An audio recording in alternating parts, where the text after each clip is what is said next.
৪৮ ঘন্টা পূজারাজ অন্ন জল মুখে তোলেনি। কথাটা শোনার পরেই ডক্টর বলেন, সে কি ৪৮ ঘন্টা কোনো মানুষ না খেয়ে থাকে নাকি? আপনারা কি আবার কোনো মানত করেছেন? মিলি বলে, হ্যাঁ হ্যাঁ, নিজেদের ক্ষতি করার মানত করেছে ওরা। মহারাজ পূজাকে বলে, পূজা, আমার জন্য তুমি তোমার শপথ ভাঙতে পারবে না। এই বলে মহারাজ পূজার চোখের দিকে তাকিয়ে থাকে। পূজা চোখ নামিয়ে নেয়। সকলে পূজাকে অনুরোধ করে, এমনকি খোকন স্যার পূজাকে বলে, আমি তোমার টিচার, আমি তোমাকে বলছি পূজারিনী ব্যানার্জি, এখনই তুমি জল খাবে।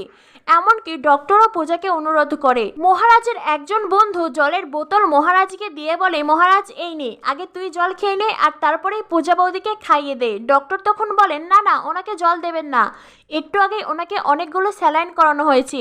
পূজা বলে, ওনাকে স্যালাইন দেওয়া হয়েছিল? ডক্টর বলেন, হ্যাঁ, ওনার তো দীর্ঘ সময় জল না খাওয়ার কারণে ডিহাইড্রেশন হয়েছিল। পূজা তখন মহারাজের দিকে করুণ দৃষ্টিতে তাকিয়ে থাকে। সকলে বারবার করে মহারাজকে অনুরোধ করে। রিয়া বলে, এই দিদি, তোর আর জামাইবাবুর কিছু হলে আমরা কি নিয়ে থাকবো বলতো?